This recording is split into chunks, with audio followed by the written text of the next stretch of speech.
before there were apps, and we had a strict system. It was me driving and my friend in the passenger seat, and we would call a street. So we get to Smith Street, and I would call Smith, and then she would write down Smith, and then I would just say the numbers as we drove.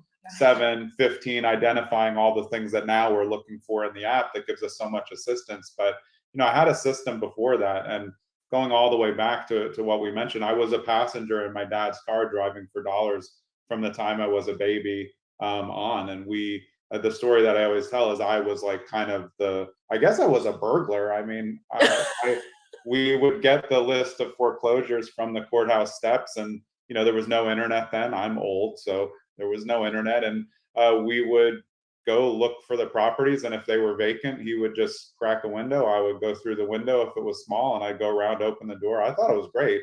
I only saw my dad on weekends, so this was like, it was fun for me. He knew if he would like get me like a game for Intellivision at the end, I wouldn't say anything to my mom that I was crawling through windows. So that's really where I learned, and I think even then I knew he was doing something cool, but I didn't really get it.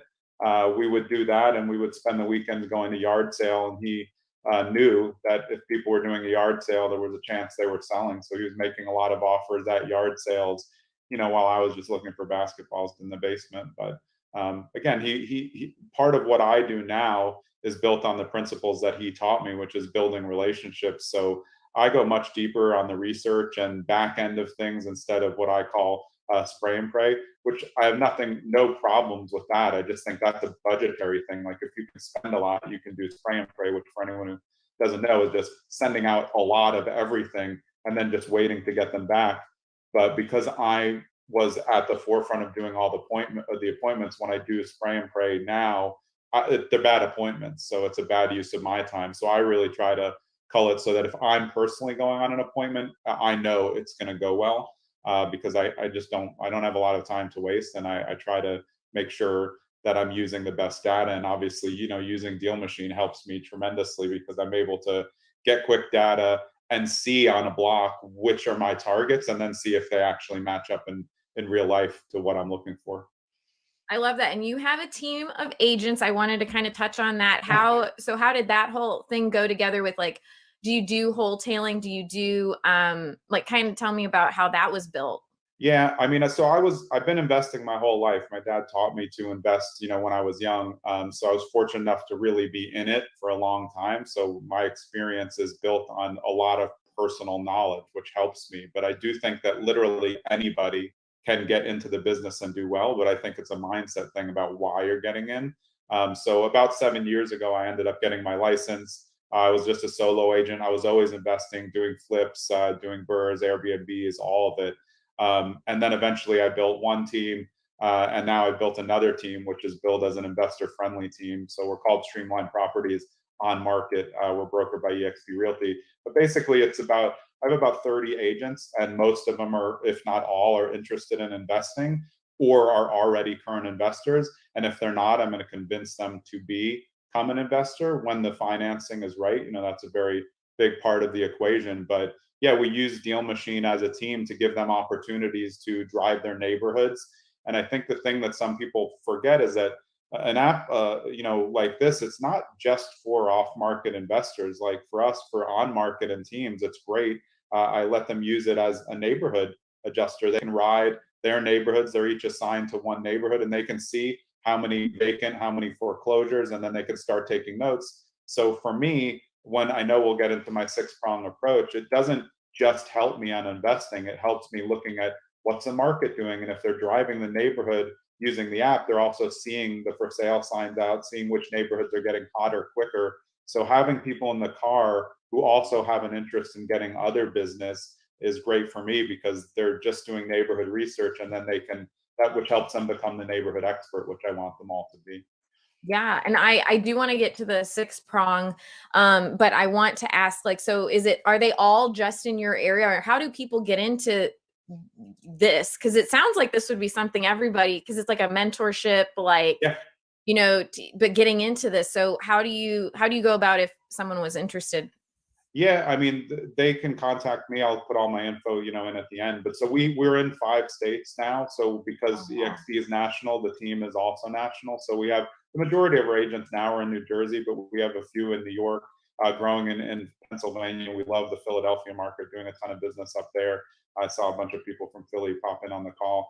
We have my team success manager is in Nevada, and she's also licensed. And then we're just starting in Houston, Texas as well. And by having DealMachine, that gives me not only the opportunity to use my agents as drivers, but we can do side drivers. So we have the enterprise accounts. We have the opportunity to have up to 300 drivers, but I know we'll talk about, I'm very strict on what I want them driving for. So if somebody wants to be an agent with the team, then we're looking for that. And I do bring on a lot of people who were investors, explain to them how it's worth their time to get the license, even if they don't want to be a regular agent. It's just a huge benefit to have your license as an investor. You get, because I mean, there's probably a lot of wholesalers on the call. If you don't have MLS access, you don't know the ARV. Like, I'm sorry, you don't know the ARV because you don't have the comps. You know, the comps that are on Zillow and Redfin, those aren't the comps. That's some of the comps, even though Zillow has a lot of MLS now, you're not going to see sold comps. So, you know, the most important things on wholesaling are your repair costs and your ARV. If those numbers are bad, no one's going to trust you.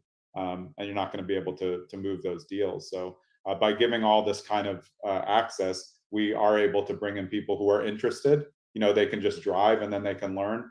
And in the back end of the team, we're coaching every single day, an hour, and a lot of it is investor based. A lot of it's agent based as well. But I run a bunch of, you know, real estate investor Zooms as well, locally, New Jersey and Philadelphia. So we just kind of give away a ton of information for free and try to help investors not make the mistakes that we see. Like in general forums, you know, 25% of the information given is good, but when you're new, you don't know. It all sounds good, you know. So you know, these things are important. Webinars as well to find out kind of not necessarily tips and tricks, but like what experienced people do. But that it's not only experienced people that do well. You know, you can figure it out fast. You just have to understand what it takes to really do it and not look for quick fix, which is the thing that drives me crazy. Well, I just want to say this because I'm horrible at this, but I tend to let things slip a little bit. But we are looking right now at getting the MLS data on in our app. Yeah. And so super exciting.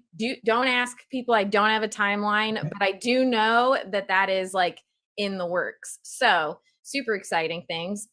But before we go into the live Q&A, I do want to go over the 6 prongs that way, because I think a lot of people will have questions about that to talk about that further. So again, everyone, please put your questions in the chat, and Dakota will be bringing up people who have the best questions. So Jonathan, take us through the 6 prongs. Yeah, and so for me as an investor, I always wanted to have as many options as possible. And when you're just an investor, which is completely fine, you only have so many options. So we have a 6-prong approach that any of us who are licensed can use, which basically means when I go on appointment, whatever they want, I can do it. And that's the one thing. And obviously, all of our jobs is to pitch ourselves when they're there. We're trying to build a relationship, but we're also trying to show them, if you want to list your property, sure, we can do that. Because anyone who does off-market appointments knows they can go in a variety of directions. You don't know what you're getting until you get in the door. And we want to be prepared for all of the options. So that's what we call the buffet. I want to make sure, you know, it's like when you go to a buffet, you're like, well, I mean, I kind of feel like I want some Chinese food, but oh, wait, look, there's pancakes. Maybe want some sushi. You just get a little bit of everything, and then you feel like there's nothing I can miss. So that's kind of us on an appointment. One is a cash offer, and that cash offer is direct from me, and I'll show them a proof of funds on my phone from my bank account when I'm there. And I think that is one separator. I mean, I have nothing against wholesalers. I don't like bad wholesaling, but I don't like bad real estate agents or bad investors either. So they're present in all aspects of real estate. But like, there's a lot of people who mail quick sale for cash, but they don't have the cash. Maybe they're using modified hard money or private money. So that's my leverage, and we're all trying to leverage our best things. So I'll say cash buy is number 1, wholesale is number 2, which everybody should know about. Wholetail is number 3, which I actually prefer. It's a double close method. So if you have the cash, you can close, do what most people call lipstick flip, clean stuff up, maybe do some modified repairs, and then put it right back on the market, which again helps me because then I'm getting another listing. So for me, I have ancillary opportunities of being an investor. So I'll just cut in the middle of this and then get the last 3 prongs. But if I do a flip and I put up a listing and I want to make 50,000 and I only make 25,000, but then a lot of people like it, and then my agents are getting open house opportunities, there's a lot of ancillary benefits for me with the license. So I really don't over focus on the numbers on anything. I just keep trying to move forward and also not overwhelm. So 1, cash straight; 2, wholesale; 3, wholetail; 4 is express offers, which is basically your iBuyer programs. Everybody might be familiar with them. They're institutional buyers. They usually do about 50 or more cash transactions. They'll view photos and stuff online, and then they'll just make a cash offer, and the person can take it. So we have a portal for that. So reduced percentages on both sides, but there's opportunities to get back the flipped listing, which is a great opportunity. Then there's what most people, especially in LA, call a pocket listing. I call it deal matching. So say I'm driving DealMachine, I make a contact with a seller. Seller wants to sell. They don't want anyone in the house. They don't want to do pictures. They don't want to do a showing. I have a ton of investors in our database. I know the area. I know what they're looking for. I'll bring the investor right to the property and try to broker the deal for them. And if I know the investor well enough and they're going to flip it and they're going to list it with us, I'll just put them into the deal and I will take nothing. I'm not obsessed with getting paid out on every deal. I don't care. I'm always building the relationship for the future, because the reason why agents should all want to work with investors, and plenty of investors know, very hard to find good agents who understand investing, like really understand the metrics of it. An investor can do 10 deals a year, whereas your regular person will do 1 deal every 10 years. So it's Right. just in your best interest to know that. And then obviously 6 is your traditional listing, which again, if somebody, if you're a wholesaler or off-market seller, you're trying to make a deal. So if you walk in and they say, well, I looked at this estimate, I want market value, you're done. I mean, there's nothing else you can do. And they should want market value. The market's been crazy. So I'm able to say, well, we'll put it up, and they'll say, and then we have the commission discussion and we go through that. But that's it. It's a buffet of options for them, so that no matter which way they go, you have a workflow to get back to, we can help you. Not we can try to get the property, we can help you. And for some people, that means just making sure they get a bunch of stuff done in the next year, and then we'll help them out over time. So I'm the least pushy off-market investor and salesperson ever, because I honestly don't care that much to be pushy. I want to build the relationship, and if they don't do a deal, they'll probably send somebody else who will. I think that that's really important, is building, that you touched on building that relationship, because a lot of those are, especially in the distressed homes, are very vulnerable. They don't know what's happening. I'm sure they're very overwhelmed because they feel like it's almost like a scam. At least I'd be like, why would you offer me cash money for this house? But to be honest, some of it is a scam. I mean, it's not like everyone who does this isn't great. That's just the truth. So there are a lot of people going in who don't explain the wholesale process. And I know there's a technique to it, but if you're doing wholesaling, you're going to get caught up if they don't understand that you're selling the contract or you're assigning the contract. They have to understand. I think, if you go through the process, you want to be as transparent as possible, because that's what will help you get more. We have like my project manager, Jenny, and I were always flipping, and she's great she knows everyone in the neighborhood. And people think oh, well, they don't want to just sell you quick cash. You're wrong. They do want to sell you quick cash because they see that you're nice, you're taking care of the block, you're not annoying anyone. She's nice to everybody. And then they say, well, actually, maybe that's just a better deal. Look what they did to that house. I want to move. I want to get out of here. And I mean, everyone's job, if you're brand new to off-market investing, your job isn't to buy the house, because you can't buy the house until you know what their motivation is. So until you know where they want to go, you've achieved nothing, because to leave the house, they have to go somewhere. So all my conversation in the beginning isn't about the value. They want to talk about the value. I say, where are you going to go when we make a deal on this home? And that's one of the things that you just keep going back to them. And then if I can help them get to the next spot, then I'm getting multiple deals, but I'm actually helping people multiple times. If they say, well, I want to move to Florida, I say, great. I know agents in every area of Florida. We can definitely help you. And then we try to line up a system where we're not pushing them into a quick sale. And again, I've been in situations where I am trying to make a quick sale. but like, you know, all of us are using the leverage that we have. And like you said, it's different now. When I go on appointments, there could be 5, 6 investors, wholesalers there. On those, I just leave, because I mean, how come I getting a good deal if there's already 6 people there? Like, I may like them, but I'm not in the competition. So that's why I don't really use spray and pray as much. I'm just going to really try to build deep relationships, and sometimes it'll be 1, 2 years of me just calling every month, every 2 months, 3 months. And I don't ask them about the property. And I think that's what's different about me and how I'm training my agents to be investors. I'll call, we'll talk for 15 minutes, and they'll say, hey, you didn't ask me anything about the house. And I said, well, I'm pretty sure if you're ready to sell, you would have told me. And if not, you know, do whatever you want. You know, I'm just not that. I'm hungry for deals, but deals are hard to get, and you get the best deals by building the best relationships.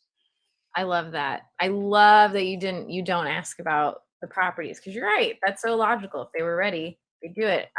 Dakota, we got some people to bring up. Jonathan's ready. Who's ready? Awesome. I'm ready to answer. Yeah.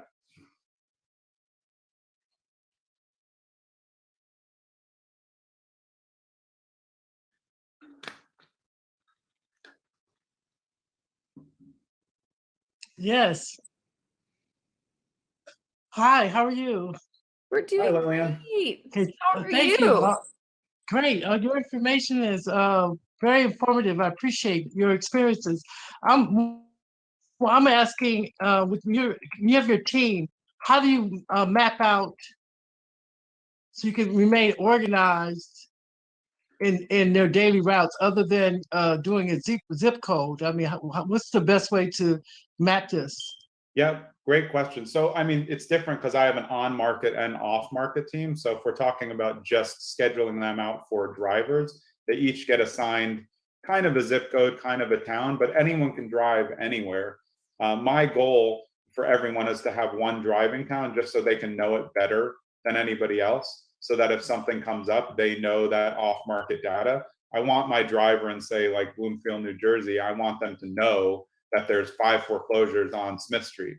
That's what's important to me. That's why I don't really want to put them on. But with some of the new features that DealMachine has rolled out, I think there's a lot of opportunities for agents and for investors who have big lists, because now you can load the lists in and have them drive a list and kind of check up on properties, which I know you wanted to get to concerned citizens. So I'm just putting that back on the table while I'm answering Lillian, because it's part of the off-market thing.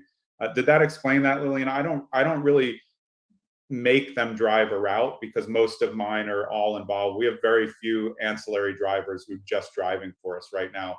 It's really my agents, and we're working all angles of it, and they stay pretty much in their area. But I will say, if they go on vacation, I say that's a great time to drive. Let us learn some data about a new neighborhood. So if they take a trip to California, I said just do an hour, you know, because I like to see the data in the back end, and we're always looking and building relationships across the country with other investors, contractors, real estate teams, because we'll invest anywhere, but we learn the neighborhoods really well. It's how we got doing so much business in Philadelphia.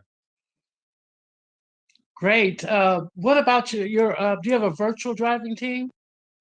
We have some, yeah, that we don't see. Yeah, we've worked on a few, but we're still working the workflow. And I know I talked to Elise about this. Like, I'm so obsessive that we really spent the last 4 months figuring out how we're going to make the best use of how we use DealMachine. So we do a lot of backend analytics and research and testing, and then basically prepping for 2022, which we will be acquiring drivers in other areas. And we're just trying to figure out what the best kind of pay scale opportunity is, because the one thing that I don't want drivers to do for me is I don't want a lot of properties. That just is more trouble for me. So I make a very specific target, and I don't want them to earn by the amount that comes in, because that actually makes just more work for me. So I kind of tighten up the target for what they're looking for, traditional metrics like you can see in the app and the highlights. And then I like them to come up with their own opinions. And while they're driving, what I really want them to do is find out where the fringe parts of the neighborhoods are adjusting or changing, where the most flips are happening. And that's why it's great to be in the car, stop, use the app, see what the data says, get back to driving. Thank you. Yeah, Yeah, thank Lillian, you, I Lillian. just want to add on there, Jonathan teed me up really well with the assigned routes, but I want to let you know that even if you don't have like a list or anything, if you're on our pro or elite plan, you can actually now assign a route of just like, say you wanted to check out an area that had the most like vacant absentee owners, and you can assign that to the person to drive. And if they're, say they drive for an hour, they get halfway through the list, it'll pause and they can pick up where they left off, and they can add properties on the way while they go. It doesn't have to be just in that criteria, to like Jonathan's point of like, they really have that eye once they get used to it. So if you want more information on that, we can totally get you that too. I just wanted you to know it's an option. Okay, I'm focused on the virtual driving.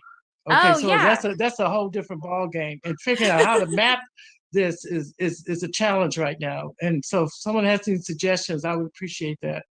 The virtual, I will say how I virtually drive for dollars is I geofence out the area, and then and I know I wish we could map it out on actual Google Maps of where we virtually drove, but I just take one corner and I can work my way from one part of the geofence to the other and then work back.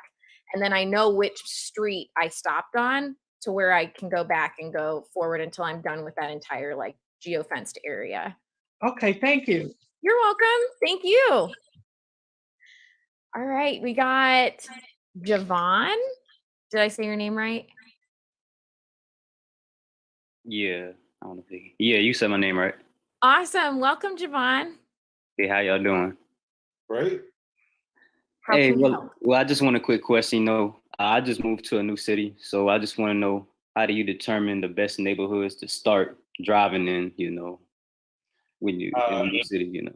That's a great question. So I have a very specific process for identifying new areas. If you're new to the city, you should be able to figure out pretty quickly like which is the hottest area. So when I find the hottest area, I go onto Google Maps or look at a regular map, and I map out 2 towns out in each direction, and I start at the second town out, and I drive basically the circle of the 2 towns around in every direction to see what type of activity is happening there. Because usually if you go 2 towns out, you're going to be able to see that it's not matching up. And I'm always trying to find, especially if you're looking to be a wholesaler and you want to find deals. I mean, there's so many out there, you have to find the areas before somebody else does. So that's the best way to do it. I figure out by talking to other investors which area is the hottest, looking at data, and then I'm going to go 2 towns out in every direction and kind of see what's going on. And then as you keep driving those routes, you'll start to see, oh, okay, I just saw 2 flips start in an area where I haven't seen a flip in 6 months. And that tells you it's time to get in and start looking for deals. Because once people who live there see that flips are happening, it means they can get out of their property. More investors are going to come. And I always want to beat everybody to the neighborhoods. I'd much rather buy in early and wait, do more of a long-term reverse burst strategy than buy into the hottest market, because I just can't make as much money that way. Okay. Anything else, Javon, that you wanted to ask? Nah, that's it for right now. That's pretty helpful. Appreciate it. Yeah, Not absolutely. a problem. Appreciate Thank the you. questions. Jonathan, how's it going? Another Jonathan. Jonathan and Jonathan. Strong name, yeah. Oh, we had him for a minute. I'm going to ask him to unmute you. Hey, how are you? Can you hear me? Yeah. Yes. Okay, good. Thank you. Thank you for sharing your experience with us. My question is, it's about your drivers or your deal finder. How do you pay them? You pay per hours or commission? How do you pay them? Thank you. Yeah. Again, great question. It's a smart question for drivers who want to be successful at it. Right now, we're still playing with a couple pay scales. It's definitely going to be more of a commission. So the way that I look at most everything in real estate, including investors, side deals, how my agents work, is I want everyone to be invested in the process. So I don't want an investor who's just trying to, I'm sorry, a driver who's trying to get numbers to please me. I'd much rather have them have a basis. And then if there's different metrics for what they would do. So if they just do the drive and add it, then there'd be one level of smaller commission if we do close a deal of any kind on that, whether it be a listing, off-market buy. If they do end up making client contact because we're not in the area and we assign them to do the client contact, then that's a higher commission rate. if they become the point person. And again, one thing that I do that I think is different than some, and I mean, I'm not really sure. I give all of my agents and drivers right of first refusal on the deal. So people who are driving for me, if they find a good property and they're an investor and they want to buy it, they can buy it. They don't have to pay me anything.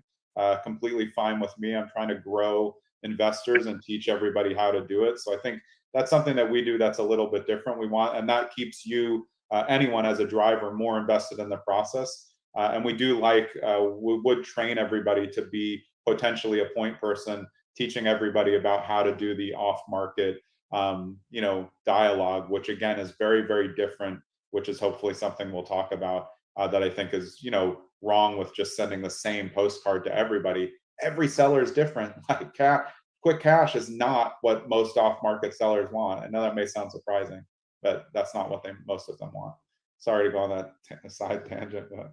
No, that's good. And Jonathan, not Greene, but Jonathan, there's what we typically find is like Jonathan was saying is commission, and then there's hourly and then per lead payment structures. And we have some YouTube videos I can have AJ put in the chat that you can check out too, to kind of see what you're more comfortable with budget wise as well, because that also plays a factor in that.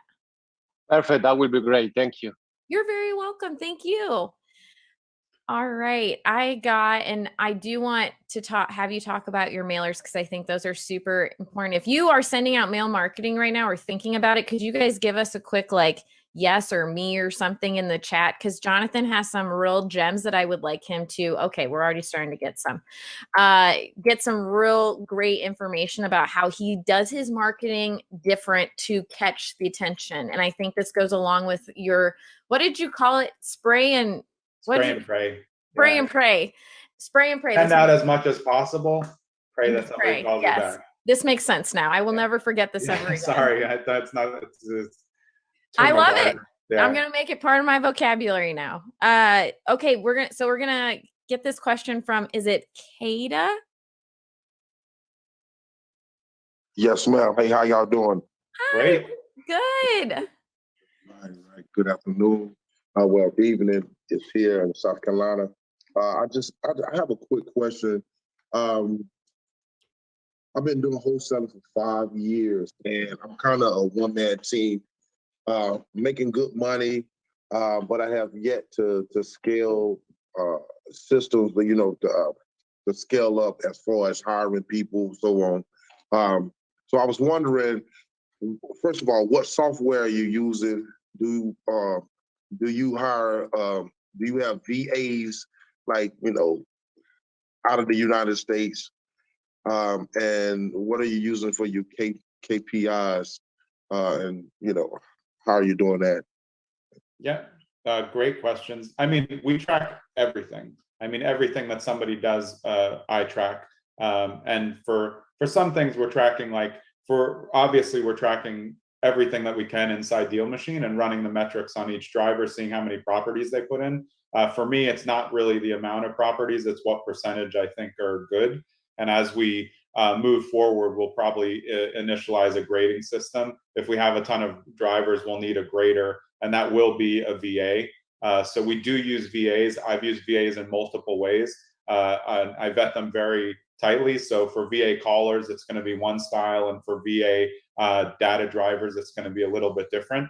The one thing I'll say is, because I think everybody wants to scale, but if you've been at it 5 years and you're doing great, I don't think you have to scale as much as you think.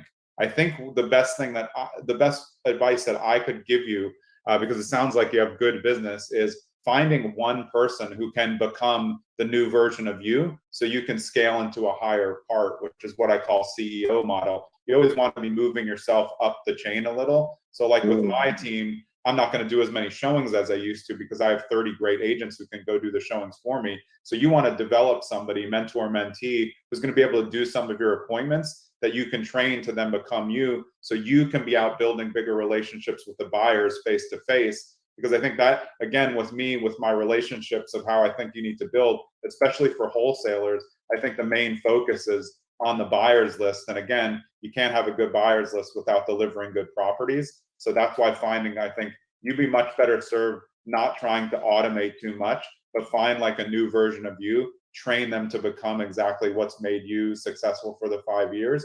And then you start to do that a third time. And that's how you grow without trying to scale too quickly, if that makes sense. Ooh, awesome, awesome. Good information. Thank you, Mr. Greene. Yeah, appreciate it. All right, we're gonna have Jesus, and then we're gonna go into the marketing because I saw a lot of people are really intrigued, and also I saw Jonathan, you mentioned. I tagged that question just so we wouldn't miss it. Yes, I know I'll answer it. Yeah. Yes, you will need to answer it. Jesus, are you there?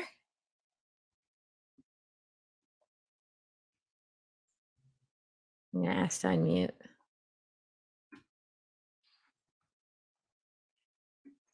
Oh, awesome. I see Melissa signed up for one of our trainings with Dakota. Yay.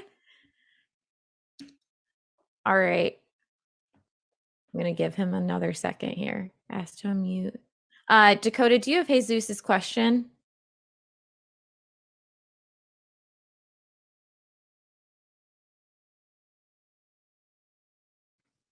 That's a great one. Very tough. So what I do, again, everything with me goes back to how I was raised. It's building relationships in all the areas. So over the years, I've been, I'm 50 now, so I've been investing on my own for more than 30 years.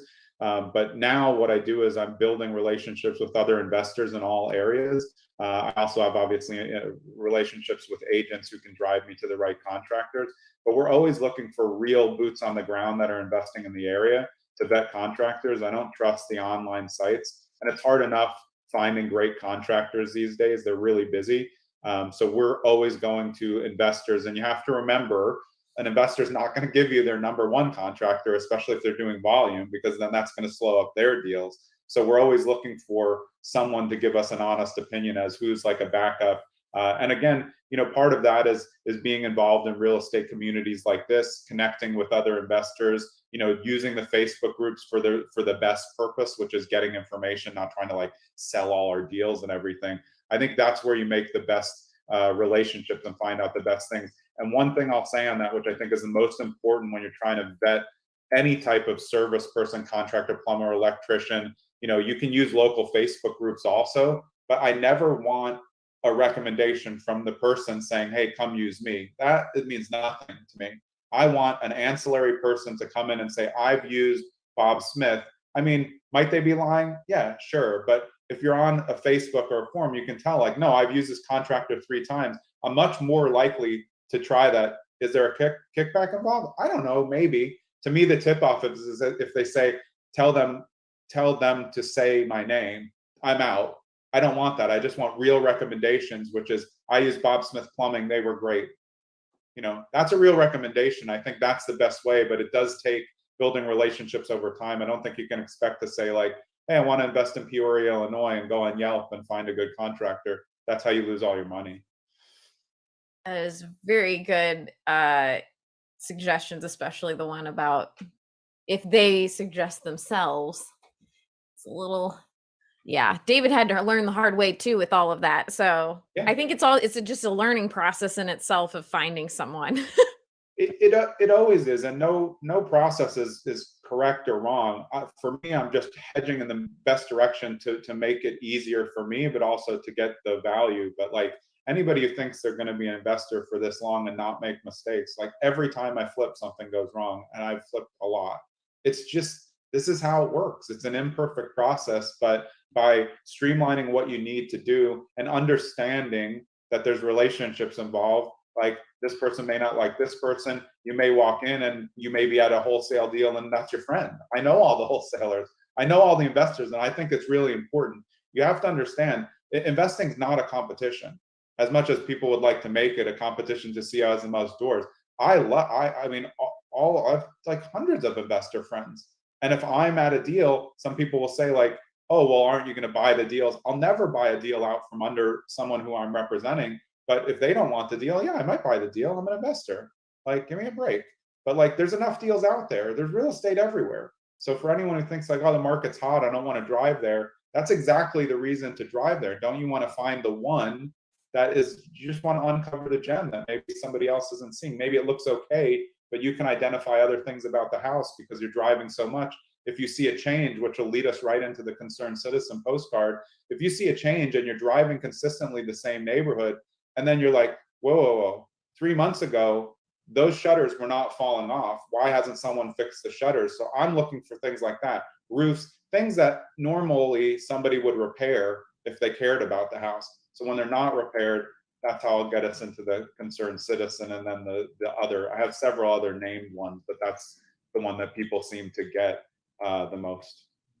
I love it. Go right into, I was just thinking about the tree that I found on a house. So I should have just sent them this concerned citizens card, be like, hey, notice there was a tree in your living room.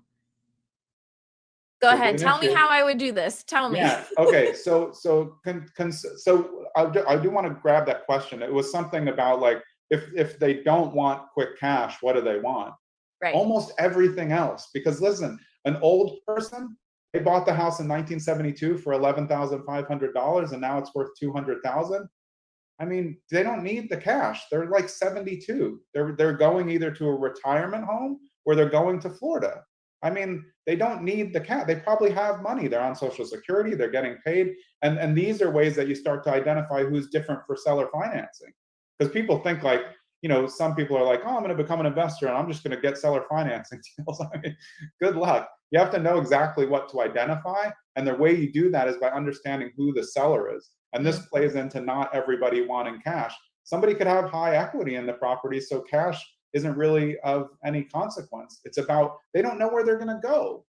So if someone doesn't know, they've lived in a house for 60 years, it's scary to leave. We come in with alternative options. Listen, you can leave all the stuff you don't want. Take as much time as you want, go through, pack anything you want. When you leave all the stuff you don't want. We'll take care of it.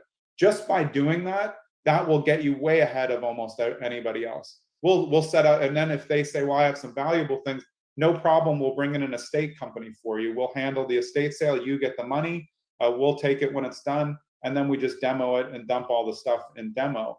But that's it. The problem is that, I don't know, 90%, if not more, of the postcards that go out are focused on, we'll buy your house for cash. It's what every bandit sign says.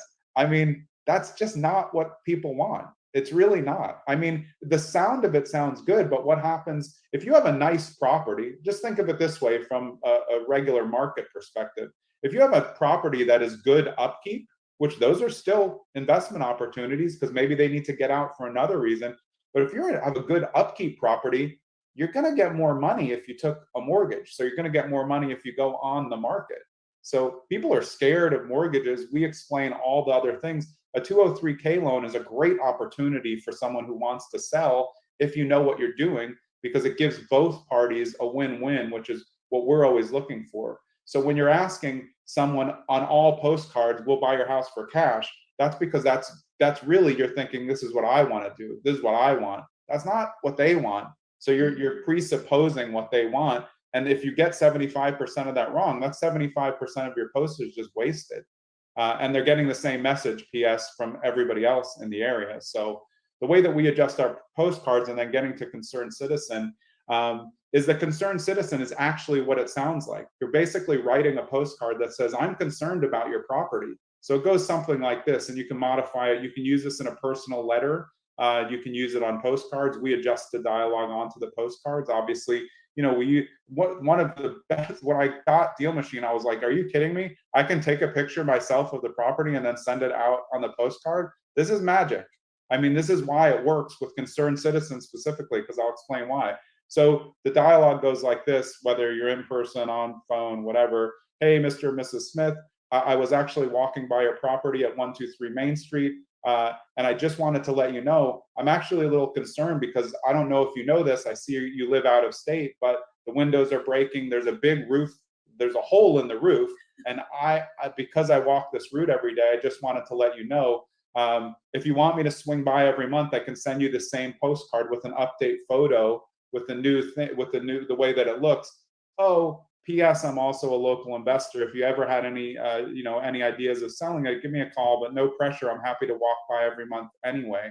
And to me, that dialogue is so much different than I want to buy your house for cash.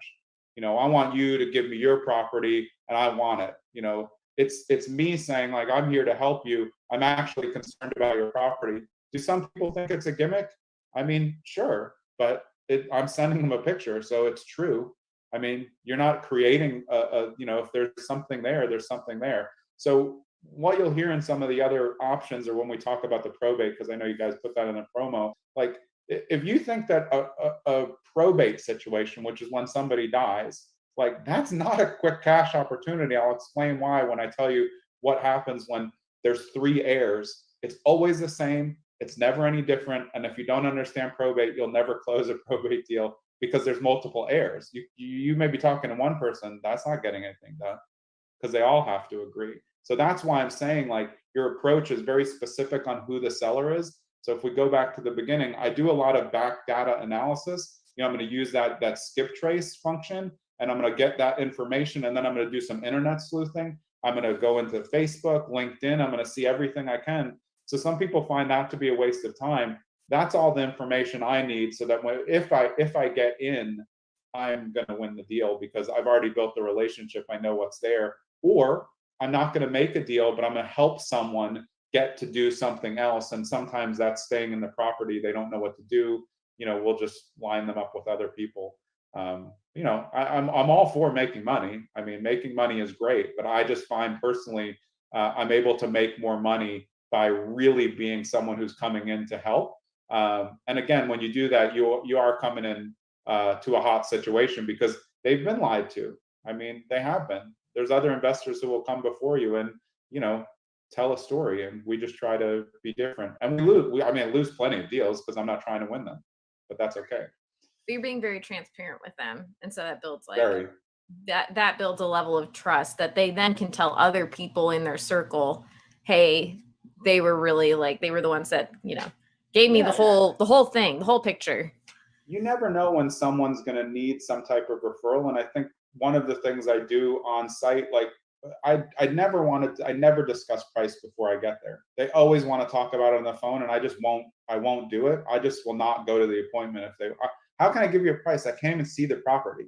I mean, are you serious? Like, what's the point of me telling you 100? Then you're going to think I'm a liar when I come in and see that your chimney's falling apart. So let me come and see. Remember, I'm always trying to get into the door because I'm good at building relationship face to face. So whatever it is, I'm very tough. I was a trial attorney for 10 years, every day in trial. I will lose any deal to stick with my principles, and that is I'm not giving you an offer before I see the property. Anyone who would do that's crazy. It's not a real offer because I don't even know what the problem is. You could be a hoarder's house. I mean, are you going to offer the same for a hoarder's house or as you for like an old person's house? No.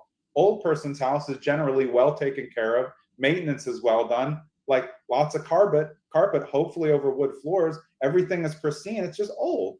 That's a cosmetic renovation. Hoarder's house is like, you know, you're stepping on 6 foot of stuff. You just don't want the stuff on the bottom to move. So, Right. I want to get to some more questions, but can you give us one more postcard example? Y'all, we are going to have Jonathan on other things, so we will get into other things as well on other times, because he is, as you can tell, long-winded. No, he has a ton of knowledge. You're not long-winded. You have a ton of knowledge. You're giving us all these gems. So one thing I did want to ask with that last one for the concerned citizen, did you say you take a picture of yourself with the house? Like No. Oh, okay. I mean, I know David has done that, so that's why I was asking. Yeah, well, on a modified version, if I'm doing an appointment with a seller and the seller doesn't show up and I have their number, I always take a video of myself in front of the house that says, hey, Bob, I'm actually out front of your house at 123 Main Street. You know, maybe you got caught up in a meeting. I'll wait here 5 minutes. It's 100% works every single time. They just bailed on the appointment. They always call back because I'm standing in front of the door. So do not forget that video texting, once you have the number, is really what can change the dynamic. Because again, that's relationship building. Me sending another, I mean, look, I'm fine with what people do with marketing, but I'm not an automated text person. It's not my thing. So I rail against it. But the reason is it doesn't build a relationship, and it sounds canned. So even when I use automated responses, they're adjusted to sound like me. So someone like me will spend, you know, a day fixing all the automated responses inside a system just so they go out and it sounds like me. And I'm one of the only people who sends automated responses that says, I just want you to know this is actually automated, but when I follow up after this, it's actually going to be me. We want to provide you the best service, so we get right back to you with an automatic text, but like, this isn't me. Next time you hear from me, it will be me. I see the text go out, I immediately follow up like, hey, this is actually Jonathan. Do you want to talk about your property at 123 Main Street? And I think, you know, a lot of people are figuring out like, what's the best way to spend money? You know, should I get this app? Should I mail these postcards? Everything will be better if you're focused on building relationships. Someone had a great question in the chat. It was like, is he saying, don't tell them I want to buy the house? I mean, I really honestly don't talk about it that much because I'm allowing them to talk about it. And the more they talk, the more happy they are to talk about themselves, because everyone wants to talk about themselves. So when you go on an appointment, all you want to do is ask them questions. They start out always hot out of the gate. How much are you going to give me? You know, how much am I going to get? Can I move? I say, where are you going? Where are you going? When we make a great deal on this, that's a win-win. We're both happy. You and I are both celebrating. I like to make a lot of jokes like that. Where are you going? And they say, I don't know. And then in my head, I know, okay, this isn't happening today. So you're a non-seasoned investor just going to keep trying to push that button. Whoa, there's no point. If they don't know where they're moving, you're not making a cash deal on the house. They have nowhere to go. You know, so do you have family in the area? Where are you thinking? You like Florida? You have to be that type of person to work long term. And again, I'm good with all systems. If people are successful, not for me to say do something different, but you know, this is the way that I do it. And then I will get to another postcard as well.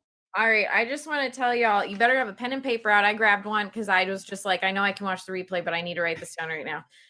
My favorite thing so far, my biggest takeaway, and I would love to hear everyone else's biggest takeaway right now too, is that where do you want to go is what the question should be. Not what do you, always, not what you want, not where do you want to go? And I've never heard it phrased that way. And I like that because you're right. If there's, and what a lot of people ask, like, well, how do you get them to want to sell? You don't get them to want to sell. Like, well, they don't want to. Let me stop you for 1 second. That's great though. They already want to sell. That's why they called you. They responded to your marketing piece because they want to sell. So you don't have to come in hard selling them. They called me. So everything that I do is built for them to call me. I don't cold call anyone, never. I don't have my agents cold call anyone. We only respond to warm leads because that's a better use of our time. That's why I spend more time on the postcards so that the dialogue generates more calls so that my agents and my drivers and all of us are involved in much better conversations. Anyone who's done extensive spray and pray will tell you the appointments are an absolute disaster. You schedule out your time, you drive 30 minutes, you get there and they're like, I want 600,000. And you're like, oh, bro, I just went on RPR. It's 220 is your value. Like, are you crazy? I just wasted an hour. I just leave. And I'm someone who, if I walk in and there's other wholesalers there and I've told them specifically on the phone, listen, I only work one-on-one. If I get there and then I see one of my friends, I just leave. I'm very nice. I say, I really appreciate the opportunity, but I'm not, you know, this isn't really for me. I'm not in a competition. I'm building relationships. I wish you the best of luck.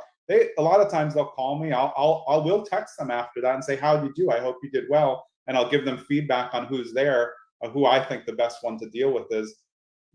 Why not? I mean, love that. They will know somebody else. I mean, that's just part of doing the right thing, I think. I love it. Okay, I want one more postcard to tell us about, and then we'll have one more question, Dakota, tee up a real solid gold gem, okay? And then we will, but I want y'all to know, if you did not get your question answered tonight, you will have ways to contact Jonathan here, but also we will be, I mean, I haven't asked him yet, but I assume that we'll be getting all the time. Yeah, Jonathan's going to come back a lot. So just know this isn't the last time you're seeing him too. And people have been asking, this is replay ready right after we're done with our demo in about a half an hour, and you'll be able to rewatch this and go through things. Again, though, take out a pen and paper right now, y'all, because we're learning a lot in a short amount of time. So got another good one coming. Okay, go. Yeah. So the next one is the Caretaker. Caretaker is built for old people. Nothing against age, but old people who are transitioning out of an old home. Your pitch is not, they bought it for 12,000. Like, I mean, cash, what, they don't care. They don't, once they know where you're going. So Caretaker, the dialogue is basically hit this. And again, remember, sometimes you can make a lot of mistakes with Caretaker because they could come up because one party died, which it's happened to me multiple times. But I go with that, and I'm just very apologetic. I'm really sorry. I get the data from these sources. You know, we didn't know. I really apologize. I always end up in a conversation, but sorry. Here's your Caretaker. Dear Mr. and Mrs. Smith, I've seen you've lived on the block for 52 years. I'm a local resident. I walk by all the time. I love the character of your home. If you're ever interested in selling, I just want to let you know, I'm not one of those investors who come in and wants to like tear it down and build something new. I want to transition and bring in somebody else that will take care of the home just as you did. I never bill myself as the person who can do it. I will tell them I'm going to flip your home, but I tell them my job is to bring your character forward to the next person so that the next person that goes in can live there the 60 years as well. I mean, that's what they want. No one who's lived in a house 60 years wants to sell to just anybody. And they definitely don't want to sell to quick for cash who doesn't care about them. Old people, you know, maybe their relatives don't, you know, not paying as much attention to them. Sometimes they're alone. Sometimes a spouse has died. You have to come in and try to make that connection. And again, I can see people using my dialogues not in the best way, but like it's a heartfelt for me. Everybody who knows me knows that I will do what I can to help them get to another place, and I will interact with their heirs, because remember, if you're dealing with someone who's in their 70s, they technically are making the decision, but there's heirs behind them who are very leery of you coming into the situation. So every time, again, my dad was a probate attorney growing up. I dealt with probate, and I also dealt with client evictions, everything as a kid. So I always tell them, if you feel uncomfortable in any way, let me talk to your son or daughter. I'll talk to them anytime. Here's my information. Then once I talk to them, they realize like, oh, actually, he's not trying to steal the property, you know. And that's, again, that's relationship building. But if you want to deal with old people sales, you're going to need to have a different dialogue. It's not quick for cash. It's, I want to take care of your home the way you did. And honestly, that's how I flip, though. I want to maintain the character. Obviously, I'm going to modernize the whole thing. I'm not going to leave, you know, the mauve carpets in there. But, you know, and if you build the relationship right, most of the people that I buy from will come back to the flipped open house to see what we did, and they'll like it. You know, if we make a win-win, they're not going out sour. Although, you know, it happens. It's investing. It's not perfect. Right. Right. That is the mindset. I think you started that off, the whole webinar off with that. It's your mindset. There's so much to that in this business. Okay, Dakota, you got us a solid question. Yeah. So I'm going to kind of modify this a little bit because I know there are some people in here who are new to wholesaling and everything like that. So, and I know I've been monitoring the chat. So if you have answered this, let me know. But I think it'd be useful. I know you talk a lot about, you know, you don't have a problem with wholesaler. You love good wholesalers. So what, in your opinion, makes a good wholesaler? Oh, that's the best question of the night. Not that all of them weren't great, but it's so important because to me, the best investor and the best wholesalers are honest and transparent.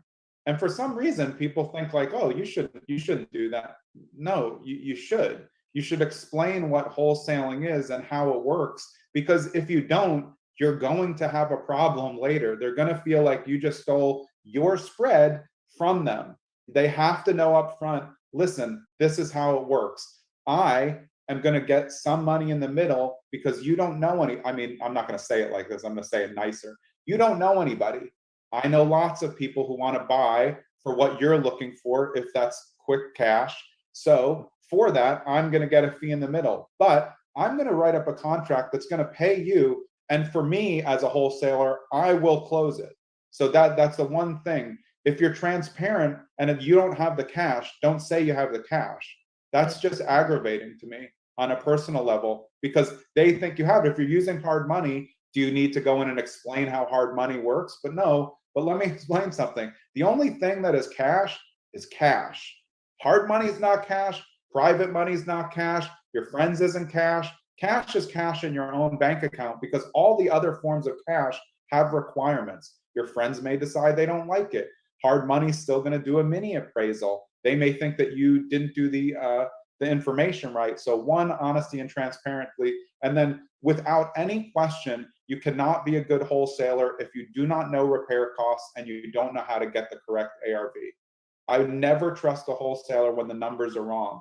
But I'm telling you, when I find a wholesaler and I know their numbers are right, I will look at the deal and I will send it to 5 buyers right away. And then I manage the process. I'm not buying everything. I send direct. I know which wholesalers are correct, and I know which will give me access. So the honesty part, if you send me a wholesale deal in my email and you can't even get me in the door, that annoys me. I'm not going to work with you again. I want to know what access you have. So when I get a wholesale email, which they're very good, I'm going to send it back like, do you have this information? When's the showing window? Which shows I know what I'm doing. There should be one showing window, not free showings. It should be like Saturday 10 to 12. Great. That's when investors can come in because that's a wholesale deal. So honesty, transparency, repair cost, and ARV.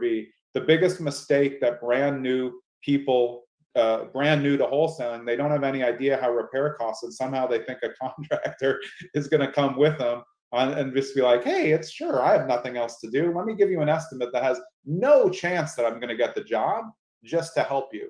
No contractor who is good at their job is ever going to do that for you unless they're your friend. That's why it's good to be in investor circles, have investors, and maybe if you're in a partnership with a contractor, you know, then you're in a really good situation there. ARV is after repair value, somebody asked. So, and you can only get that from MLS comps. That's why it's so important. Because what you do as a wholesaler, you find a property, put it under assignment contract, you're going to deliver that out on a private email. Remember, there's super requirements, especially with licensing, that you can't engage in the unlicensed sale of real estate. So it has to be a disclaimer in your email that says this is not for public consumption. This is only for private email lists. And then you go through that. And inside that email, you're going to say, I'm offering this property for 100,000. We estimate the repair costs at 22, and your ARV, which is what the after repair value looks like, if it's going to be a 3-1 in the neighborhood, is 200, so they can see what their spread is.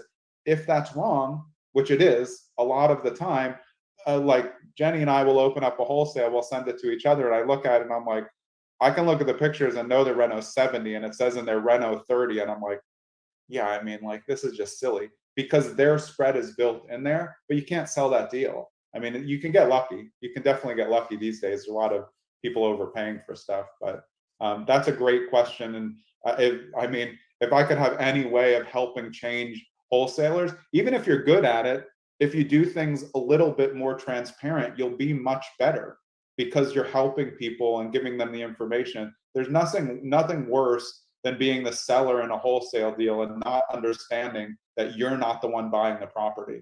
Like, that sounds like a lie, because it is. If you're not closing it or you're not willing to close it, you have to explain that there's another end buyer coming in, because then when it happens, they're like, oh yeah, they explained that. That's great. And I think that's it in a nutshell for me. No, I love that. And I think that tons of great takeaways from that, you guys. Like the one appointment. I know I've heard so many people say that is like really big for them. We have some investors on our team that say that they really appreciate that. And also, I know that somebody asked what the ARV was. We do have a wholesaling training that's free to everyone that does show the basics of what Jonathan was just talking about, and Dakota runs those. So just so you know, AJ will put that in. But also, we're going to, we kept you 3 minutes past. I apologize. But I just wanted to thank you so much. Can everyone please give Jonathan a huge thank you for all of the great information he's given. And we are going to put in there his pardon me, his Instagram account. And also, are there other specific ways you want people to reach out to you? Is just Instagram DMs good? Yeah, I'm putting it in there as well. Oh, there you go, everyone. I'm very experienced on the webinars here. I was just about to say, dang, we were just about ready to put it in there. Didn't you see all the promos I was doing? I'm like I I'm a promo know. machine. And if you don't see him there, go to our Instagram, and we have his whole Takeover Tuesday and our highlights that we link his account in there as well. Yeah, I'll just say it so we have it on for the recording. So, I mean, our website is www.streamlined.properties. And then every other place you can find me on social is usually Trust Greene with an E at the end. That's my last name, Greene. You can DM me. I do get back to pretty much everybody. And then if you go on the site, there's ways to contact me. It'll go through my team success manager. But if you go to my Trust Greene, there's a ton of, I do a lot of stories just like DealMachine. And again, I'm on, you can see me and my stuff in there. But like, I think that's where it's at. You can see a lot of behind the scenes. And if you look in people's story highlights, at least in mine, there's like different ones for flipping, and you can just go through my flips and go through off market property appointments. I think that's a great way to learn. I love going through investor stuff on Instagram. But yeah, you can find me on TikTok as well. That's getting a little bit fun. He's on the TikTok, you guys, and you're on YouTube, right? Yep. YouTube. I will be putting out a lot of content in 2012. But I mean, I think if there's the major takeaway is like any content that you get from me, we're giving everything away. Obviously, at some point there will be certain things we're building, like a Flip Academy and other things. But like, we're really I personally want to help investors not make mistakes that I've made. And I think if you just look in general forums everywhere, it's nobody's fault. There's just a lot of bad advice. So I'm just trying to do my best to make people not make, if you make a bad first decision, you won't want to be an investor. So if you make a smart first decision and understand you can grow, it's just, you can't get 5 years experience in 1 year. You're just not going to do it. You have to take the time and be patient. That's so true. And I will say, if y'all go on his Instagram, I've learned a lot about Jonathan just personally from his Instagram, because I've looked at the highlights and I'm like, this man's on Peloton. You share everything, and I love it because it's so, you get to know you as a person and you as an investor. So definitely everyone go and follow Jonathan. We are going to be doing a demo here of the DealMachine software. If you want to stick around, everyone, Jonathan, you of course can stick around, but also we know you have a life. So if you do have other, and you're very busy. Before, I don't. I'll probably just do investing stuff after this. So you're a busy man. So thank you again, Jonathan, for being on here. We really appreciate it. Appreciate you guys. Look forward to more of these, but I'll hang around for a little while as well. Okay, awesome. All right, everyone, we're going to transition into our demo. Dakota, you ready? I am ready. I do just want to say, Jonathan, thank you so much for that. That's awesome. And like, I love a lot of what you're saying. Like, it's about building a relationship. It's about creating that emotion behind what you're doing, right? And you're not out there selling something. You're out there solving a problem or making a relationship. So I love that you made those points on the webinar tonight. And yeah, just again, thank you for coming to share all that. I appreciate it. I really enjoyed it. All the stuff that you guys do. So I'm in it. Call me anytime. All right. Absolutely. We'll do that. I'll be there. All right. And we'll come out to New Jersey too. Maybe we'll do like a meetup. Yeah. There we go. For sure. All right, guys. So we're going to get in here. We're going to go over just a very high level demo of DealMachine really quick. You can look at my Wonder Woman background really quick while I get to the website. But if you ask your questions in the chat, Dakota, my co-host, wonderful co-host, him and AJ have been doing a fabulous job, people. Have they not? Let's give them some love too. But they will be putting your questions up as we go along. So first things first, we have two main products here at DealMachine. We obviously have the Driving for Dollars, which you build your own unique list of properties that no one else has. We've been talking about that. It's the lowest cost leads with the greatest ROI. So with this, you get mobile maps, real-time routes. You get to recruit and manage drivers. That's definitely on like what Jonathan was talking about, the Enterprise Elite plan that we have. And then also smart property filters was that highlight that we were talking about. So I'm going to go through that really quickly for you guys. So when you're in your account, that is basically housed in your map section between your map and your driving tab. So in here, this is obviously on desktop, but we do have it on mobile as well. So when you are driving, and I apologize, my computer's working double time right now. So I'm turning on the fan really quickly. We're very transparent here too. We're human people that have technology issues. Okay. Okay. It just sounds like it might fly away. Okay. So you see all these little lines on here? That's my real-time driving route. So this is available on our Pro and Elite plans. You can see they're different colors. We did have a question a while ago that was about driving and how often they should drive a list. So the green means that I drove this within 3 months time span, yes, 3 months. 3 to 6 is going to be the yellow, and then 6 to 12 is going to be the red, which you can see I have lots of yellow. And if I zoomed out more, you'd be able to see all the routes I have. Oh, I just clicked on a property. Well, you can see that too. All these are green because they're added on lists that I've pulled. I obviously demo the software a lot. So these would normally be little black dots. There's a lot of red over here.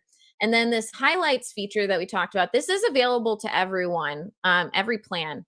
So we have quick lists, which you can use, which basically you can only choose, like you choose one that you just want to see, like I just want to see vacant properties in the area. So I do that, apply the preset.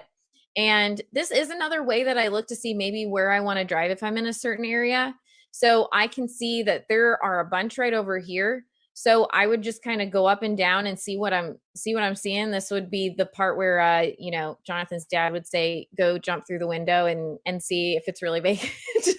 Can I give you a quick tip on this though? Because it's perfect timing for what you have there. Yes. Yeah. So for me, safety issues, for what I training my agents to do is I stop at the end of a long block. I pull up the map exactly how you have it, and then I look for the rectangles of the lots that I'm looking for. And then I specifically go to those. So I'm not driving and looking at the same time, because if you're in a busy area, it's tough. So the map is amazing, but I always stop at the beginning of the block, look to see what I have. And then I think in my head, okay, 1320. And then I slowly creep by and again, do that, shoot out the driver's window only. So if you're on the right side and you have that, I always go and turn around and I come back the other way, so I can always shoot across the street and get a better picture.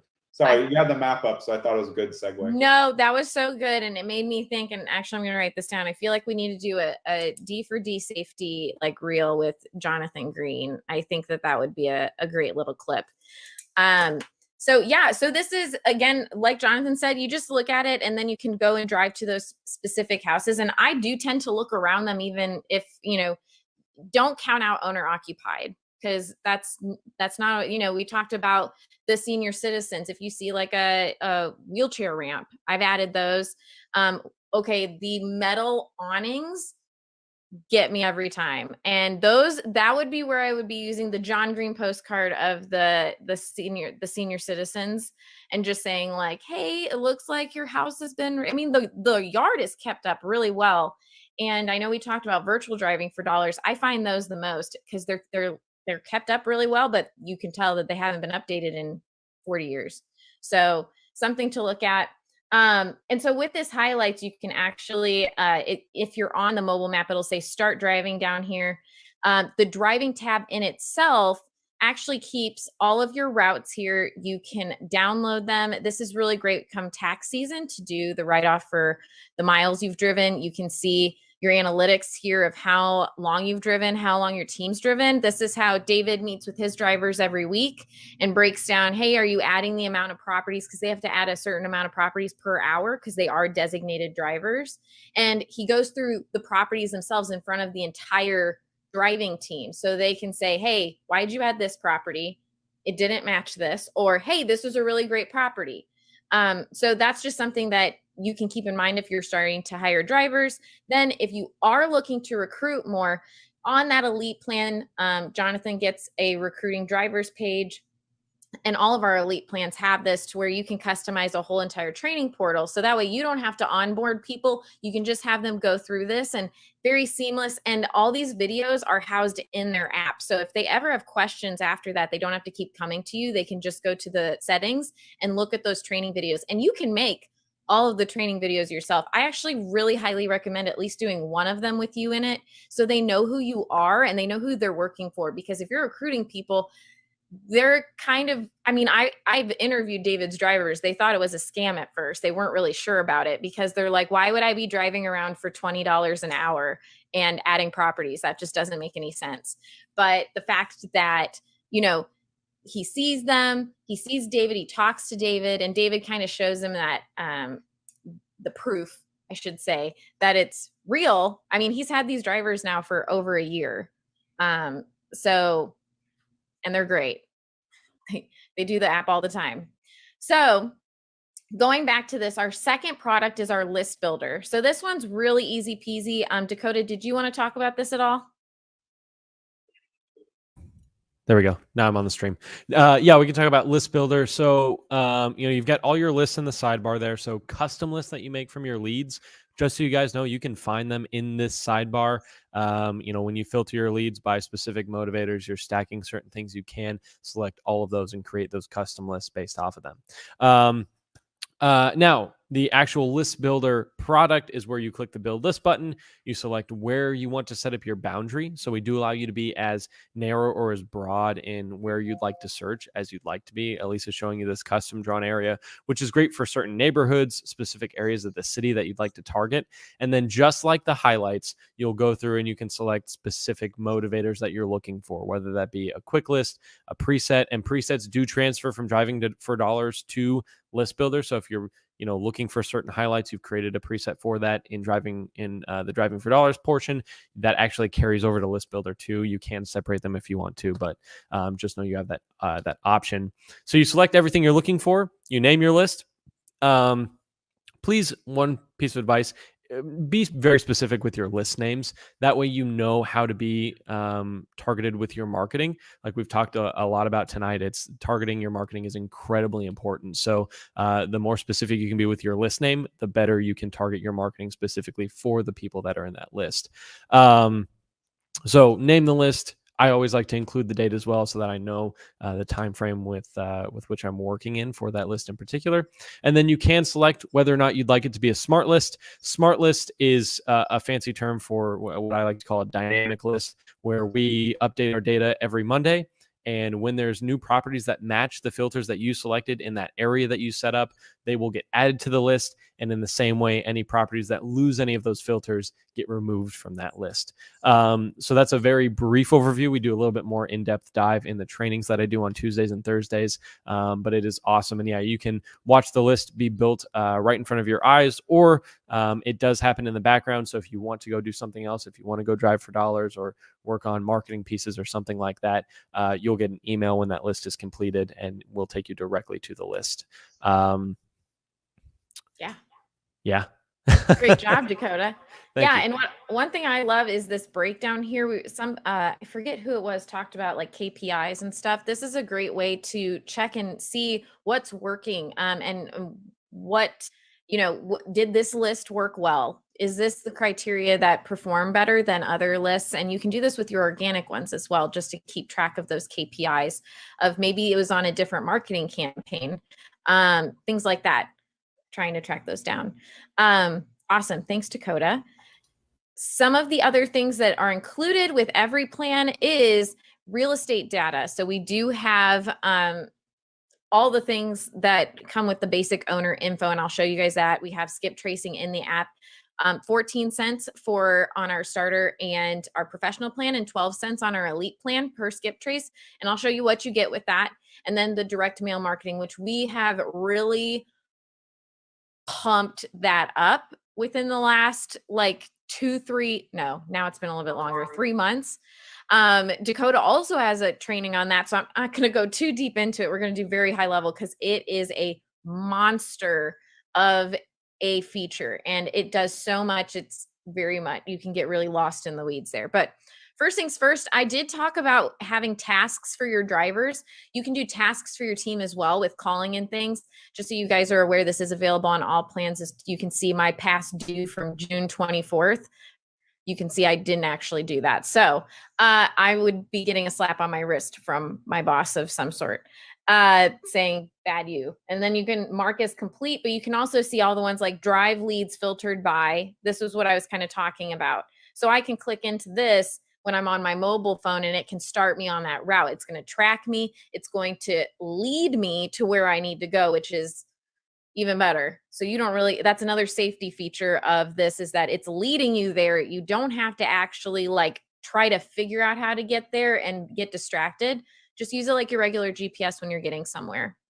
So when we go into our leads tab, this is where all of your leads live, all of them. And you can customize this to show you any type of data that you would like. And even more so now with our custom fields option, which is available for our professional and our elite members. When what that means is, and I'll show you right here, you can go in here every time you go into a filter of some sort, whether that's highlights, filters, building a list. We have all the same data points, but you can add new ones. So as you see here, I made my own where it says priority 1, 2, and 3.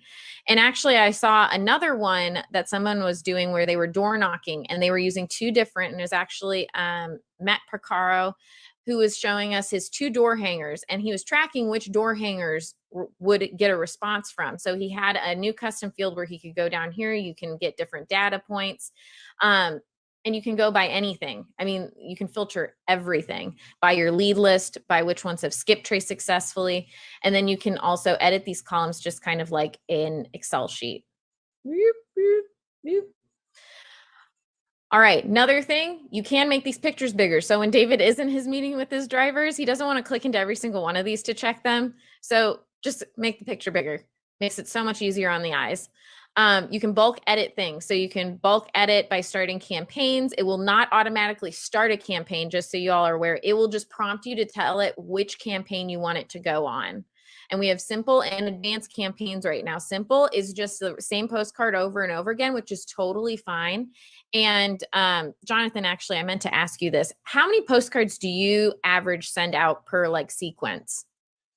I think in 2022, it's going to be neighborhood dependent, depending on how many good properties. So for areas that we think are in that, like how I explained, that second neighborhood behind, we'd be mailing more. So we're very cognizant of which one, and then it's really going to be a percentage of what comes in. And basically, anything that is judged as good will get mailed. So it's 100% of the good properties will get mailed. But as we get to 2022, I'll be able to give you like specific metrics, but it'll still be neighborhood specific, because we really want to target the neighborhoods that other investors aren't raining down in. Like the hottest neighborhood, we're in competition against all the other postcards. I still think my postcards are going to be better, the ones that we send out through you guys, but again, they have to be read to be better. So we're going to try to find the neighborhood behind the neighborhood and be a year ahead of everybody else. Buy low, hold, wait for it to appreciate, then decide what to do with it, as part of what I like to do as well. I love it. I love it. So you can start these campaigns here. You can skip trace in bulk. You can change the status, which if you didn't know, status changing just means going from, and if pending approval means you haven't started marketing yet. If you are also on our elite plan, you will be able to change these and you'll be able to make your own statuses for your team. So you can customize these to what makes sense, but we want to keep it really simple, especially if you're just starting out. So pending approval means that you're not sending mail with marketing. You have everything down to under contract, appointment set, and then you can also get the return to sender in trash or unqualified. So that's something really important. You can assign a lead owner now, which is brand spanking new. So this is good if you do have a team and you want to assign them to a specific person. So I can assign this to anybody that's like my admin or partner that is on my team in here. So I can assign it to my fiance if I really want to, but I'm not going to. Then I can add it to a list. I can drive the leads, which again, this is, creating a list. Never mind, cancel action. I can do that. You can go to more, you can pause campaigns, end them, export leads, and then you can permanent delete them too, which means that you could possibly add them again. I will tell you, I usually just keep mine in the trash because we don't duplicate them then. Your team cannot add the same one again, whether that's importing a list, adding them during Driving for Dollars. Just, I would keep them in the trash at least. I don't know, Dakota, do you know a situation where you would feel like you'd have to permanently delete? Not necessarily. I mean, I'm always, even if I accidentally add a property, I'm gonna just put it in trash. That way, again, I don't run down the road and accidentally add it again. So I think it's always best to just put it in trash, because then when you're going through and always in mine, Elise has up on her screen, right? Lead status is one of those columns that you see there. So if you see one that's in trash, then you just skip over it. So that's my rule of thumb. That's what I prefer to do. And then here you can import a list. So if you already have a list of leads that you want to add in here, you can just import it. When you go to view lead, you'll be able to see all the things that you can get, skip tracing the owner. You can see right here, I got add tags. This is all brand spanking new, guys. Manage lists. You can see the assigned lead owner, a bunch of stuff that's now really handy and very right here at the top, where it used to be all the way down at the bottom. So we're making it simpler. Then you can preview your mail. You can see the county records here. We actually have the county link here. We have a comps feature, which you can see, and you can filter by the area you want. You can see what houses you can actually, we have a comp calculator in here to get some basic numbers for you guys. And you can like select, deselect properties that you're like, this doesn't really match it, or I don't really like it. So here I can just unselect these and then my calculations change. So this is an add-on. It is $20 extra. And then also you guys can keep count of if I'm going through and calling all those tasks that I haven't called yet and you saw they were past due, I'd be coming in here and making a note and saying like called lead, and then setting up a following task to go ahead and call them again after X amount of days. So that's a way to keep your systems real seamless, streamlined and smooth and all the things. So going on to mailers. Oh, one last thing. I'm sorry. I always forget this. But when you're skip tracing, we do tell you if the phone number is connected. We run it through another filter when we skip trace it. If it's connected, if it's a landline, we'll give you caller ID in there just so that you guys can see, does it match with the owner of the property? All the things. I love it. And we give you email addresses too and other addresses. I had someone in a chat the other day, I was in Brent Daniels live, said that they just throw away the return mailers. Don't throw away your return mailers. Skip trace them. Find additional addresses, find their phone numbers, because if your mail is not getting to them, no one's mail is getting to them, most likely, okay? Very rare. So you want to be that person to not throw it away, because the person who threw it away has no chance at this lead, where you probably will because you went the extra step. So going into mailers, Dakota, you want to give us a high level in here? I will do my best. Mailers. So there's a ton of things that you can do with your mailers. I always like to start in the designs tab because that's where I always start. You want to make sure you have the design for your mailer before you do anything else, before you assign a campaign to it. So you have a lot of options when you are designing your mailers. And this is just an example. This is using our blocks template, which at least you can correct me if I'm wrong, but I think that's our most popular template that we have is blocks. But if you, at least if you can click on create mailer for me, you can kind of see the system at a very high level. You can start from a template if you'd like to, or you can start from a blank page. So if you want to completely, entirely create one yourself from scratch with your own colors, your own boxes in the way, in the place that you want them, everything, it is fully customizable by you, or you can start from a template. And you still have all that same control. So if you want to change up the wording, you want to change up the colors, the positioning of any of the boxes or the text, you can do that as well. Now, once you've designed your mailer, right? And yeah, you can export and import designs as well, delete designs. Now, once you've designed your mailer, you'll want to create a campaign for that. Elise talked about simple and advanced campaigns before, so I won't go too much into that. But you'll create your campaign that will utilize the mailer that you've selected. You can name your campaigns. You can also name your mailers. I forgot to mention that before. If you'd like more in depth, you can always join my training. We do have one going on tomorrow. But you can go into your campaigns. You can see how they perform, how many leads you're currently sending to, how many total mailers you've sent, who's up next for a mailing campaign. You can see that in the calendar. You can check on the steps for each individual campaign. This is an example what Elise is showing you of an advanced campaign. A simple campaign would just be that first step there, right? So this is just the campaigns. And again, I highly recommend naming your campaigns very specifically for the same reason we talked about before. You know who you're sending them to. Now, continuing on with the mailer tab, we do have a mailer queue. So you can see all the mailers that are scheduled to be sent out and pause any that are in there. You can see any potential issues that there might be with your mailers and always reach out to our support team. If you notice anything there, you have any questions, you can reach out to AJ and his team. And then in the very top right, you have your overall, your entire calendar view. which will show you each campaign, no matter which one it is, how many mailers are being sent out on a specific day, and to what leads. So you can check that out. And then, of course, the plus new campaign button. That's how you create your new campaigns. And that is the very, very, very high level overview of the mailer system. I love it. You did great. Way to go.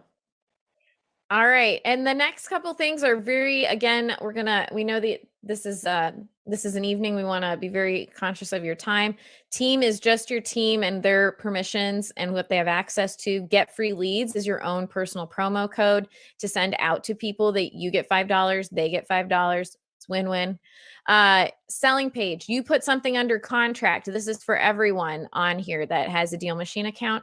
You can go ahead and make a landing page for that to send to your buyers list and to show them what it is. You can edit the information that they see. You can set it live. You can grab information from the property, and then it actually has right here where they can put all their information for it. And then you can see any buyer's messages that come in and for which property. So super awesome. And then we just have settings, which are your basic settings where you can find billing, your default things. This is also where you'll be able to see your custom fields and the lead statuses. Again, custom leads fields is going to be on Pro and Elite. And then lead statuses is Elite only. And you can customize those like this right here, where you can go ahead and change them around. You can move them up and down. And then custom lead fields, the tongue twister. You can put them in here and add groups. And actually, Dakota and I have a video coming out. Oh, we already have a video out. I totally forgot. It is out. Go please watch. AJ can drop that video in the chat so you guys can learn more about that. And then again, we want to know what features you guys want to see. We have this on here and we do listen to everything that you guys say. We have help and support. So we have support chat. We have instructional videos. Dakota and I are in a lot of those. We have live trainings with our man Dakota here. And then any updates, we update our app every 2 weeks with fixes and features and all sorts of things. And you can find all of those written down there to see what's coming new. So like the new assigning a lead thing that is from our last, what we call sprint. And so really excited about that. But anything, Dakota, that you saw that I needed to go over or questions about that we didn't answer? I don't think so. You covered everything in the app. Great. One thing I did want to touch on, because I did see a couple questions. People are, how, if you're starting out, how does DealMachine work as a solution for all of these things? And really the way to think about it, right, is you have everything you need in one spot, right? We try to avoid the term all-in-one. Because that has some negative connotations to it. But we do really have all of these technologies for you guys to use, and they work incredibly independently. So if you just wanted to use Driving for Dollars, you could. If you wanted to use List Builder, you could. But you also have access to a really robust Leads tab, which would be your CRM. You have all the skip tracing in one place. You don't have to export and import to several different, websites and several different technologies. You've got your mailers all in one spot, and that's the basis for how DealMachine started, right? David was investing back in 2016 and was missing out on deals because that process, the entirety of it, took so long from one point to another that you were missing out on potential opportunities. So you have all of this in one spot. You have everything that you would need in one spot to where you can do all of your processes and be able to take care of everything and take advantage of those deals that are there before too much time passes. So that's a very brief explanation of that. But for those of you that are curious about the technology and how it works and how it incorporates with everything else and why you would want to use it as a technology for you as an investor, it's got everything that you would need in it, right? And it allows you to be able to take advantage of those opportunities while they're in front of you. All right, I saw a question. A great explanation, Dakota, by the way. But I wanted to show you also, Christopher asked about building a buyer's list. Really quick way that I kind of do that is just to I also mail to any LLC corporate owned properties as like hey, do you want more houses like this? I'm a wholesaler. Thank you, in the Ryan. area Really type appreciate of thing. that. But also if I have List Builder, I can type in my zip code, do owners of multiple properties, which there's 10,000 right here. I would narrow that down a little bit. because that's a lot of people, and you want to be able to create those relationship with your buyers. You want to know what they're looking for too. I think that's a really important thing, is you want to look and not send them everything. That's one investor I've talked to says he works with wholesalers, specific wholesalers, that send him things they know he wants and what he's looking for, and the numbers match for him. Jonathan, can you agree with that? I see you shaking your head. I think that's the most important thing in any type of, whether you're an agent or a wholesaler. Like, if you want to get repeat business, it's you find out, build a relationship, and know the smallest value of what they want, and then only send them that. Because if not, you're going to send someone who's really busy investor, you're going to send them 10, 20 things, and then they're just not going to have time to go through it, and you didn't pay attention to them. So I completely agree. We always try to pin people down to 3 towns, never let you have more than 3 towns as an investor, because if you tell me I'll invest anywhere where there's a good deal, that just means a lot of my time is going to get wasted trying to figure out what you want. They have to figure out it first. And then would much rather, me as an investor, I would much rather get one email, like you said, from a wholesaler, like, this is what you're looking for. And if they're right, we're going to keep doing business all the time, because now I know I don't need to look. They're just going to send me when they have the best one. So yeah, I completely agree. If anyone needs a buyer in Indianapolis, I got 2 of them that you can have, that I know, that literally that's where I got the information from, is because it was why, because he just kept saying, well, tell wholesalers here to tell them to work with me, but I want them to know like my criteria, because I don't want to be blasted all the time. Because then they start, you start just looking over them, right? Like, kind of like, well, this is a waste of time. All right, guys. That was our overview. I'm so happy that y'all have been on here. We do have another webinar coming up. It's every other week, except for I realized that we land on Thanksgiving this year. We are taking that day off. But we also are doing Takeover Tuesdays. Go follow us on Instagram. Go follow Jonathan on Instagram. And send us a DM if you guys need anything at all. We are here to support you. And we do, I do highly recommend our YouTube channel as well, just because there's a lot of tutorials on there and the trainings. Try to give you as many resources as possible to help you maximize this tool. So again, thank you all for being here. The replay will be live after this. But have a beautiful night, everyone. Be safe. And as always, happy deal finding.